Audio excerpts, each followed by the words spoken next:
My name is Tony Wagner. I currently serve as an expert in residence at the Harvard Innovation Lab. I'm also the author of a half a dozen books on education and a recovering high school English teacher. For the last 3 years, I have worked very closely with Ted Dintersmith and others on two major projects. One is a feature-length documentary film that premiered at the Sundance Film Festival in January of 2015 called Most Likely to Succeed. The other is a book by the same title, co-authored with Ted Dintersmith.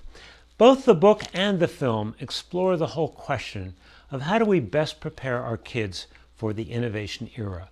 You know, we still talk about a knowledge economy and the need for knowledge workers, but that was a term Peter Drucker coined in 1959. We no longer have a knowledge economy.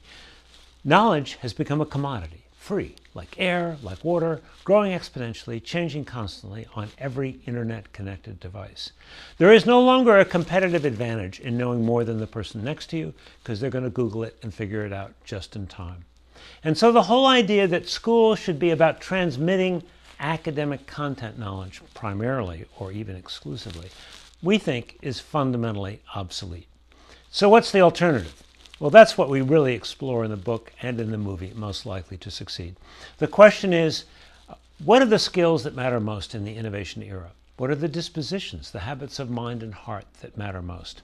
And one of the things we've discovered is that the kids who were most likely to succeed in the past in a knowledge economy because they were good at the game of school are not going to be the ones most likely to succeed in the future.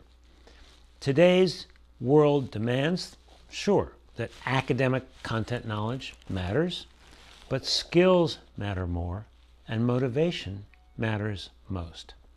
So as we think about preparing lessons, units of study, whatever the grade, whatever the content, I believe we have to think about all three. What is the academic content I want my students to master? How important is it? How do I know? What are the skills I'm teaching at the same time? How will I assess them? And finally, how do I develop the intrinsic motivation through play, passion, and purpose that ultimately is actually most important? Because if our students leave us intrinsically motivated, they will continuously acquire the new skills and the new content knowledge they will need throughout their lives. So what can you do? Well, I recommend first and foremost that you sponsor a showing of our movie, Most Likely to Succeed, in your local communities. You can go to mltsfilm.org and find out about how you can sponsor a local screening and then kind of inspire a deep and important conversation with your school and your community about what it means to be an educated adult in the 21st century.